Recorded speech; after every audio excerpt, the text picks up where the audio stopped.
Friday. This is your drive-by, a little something going into the weekend where Christian and I answer your questions. No jokes, no playing around.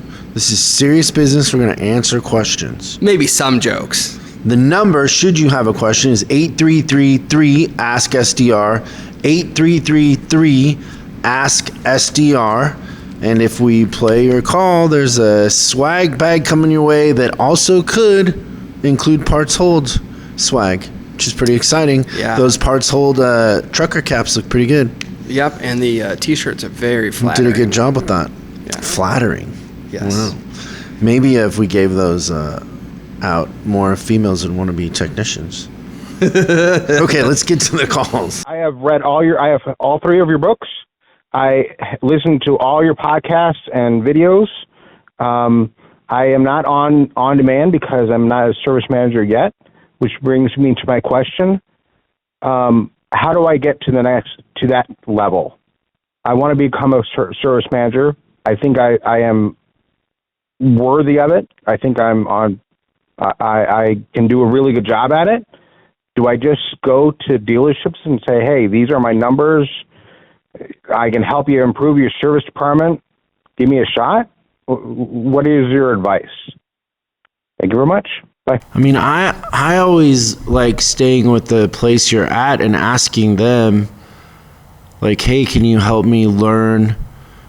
And, either moving up in the company you're in, or,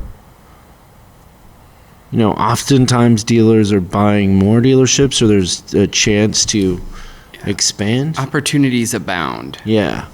But I would probably try with whoever you are working for now to get some mentorship.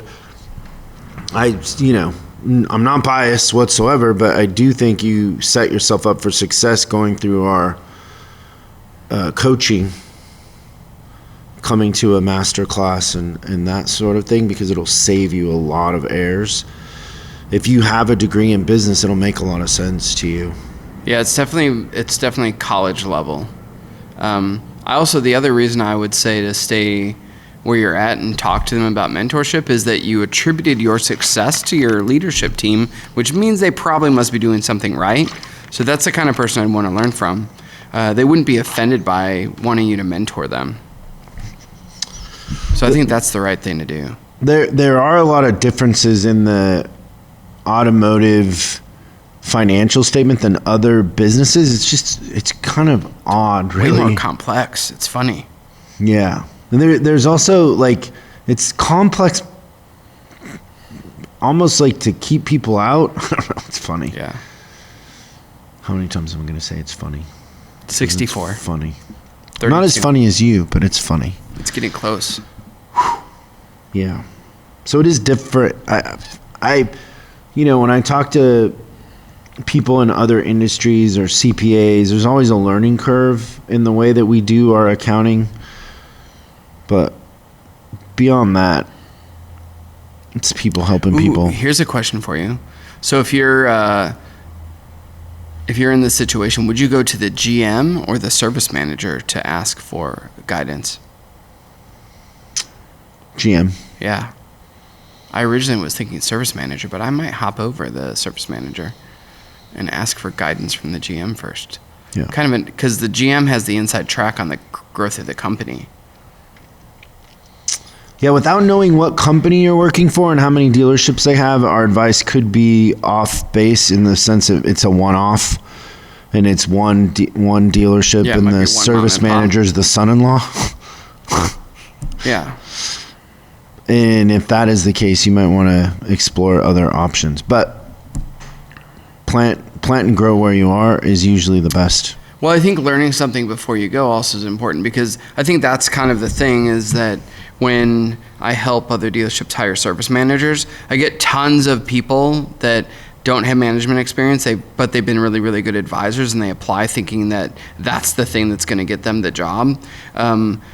Understanding coachability, and believe it or not, what got you to be a great advisor is not exactly what will get you to be a great manager. So maybe learning a little bit before you go so you can stand out. Like if I had an advisor in front of me that said that they'd actually been practicing on the financial statements but never had any manager experience, I'd be all in on that because it showed the self-study part. So maybe that's before you go looking, if you have to go to the grass green or somewhere else. Thanks for the question, though. I would do it where you're at first and keep us posted how that works out. We also are going to send you a swag bag. Beautiful swag.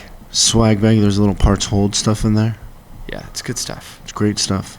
8333 Ask SDR if you have a question. Thank you so much. We'll see you next time on Service Drive Revolution. Thanks for watching this week's Drive By. I hope we gave you something to think about over the weekend. We're uploading new stuff every day, so make sure you subscribe and click the bell icon so you don't miss out. If you have a question you'd like us to answer on the show, call 8333 Ask SDR and we'll answer your question on the show. That's 8333 Ask SDR. For special deals on our books and training, head over to offers.chriscollinsinc.com. Now that's offers.chriscollinsinc.com. I'm Chris Collins, and I'll see you in the next video.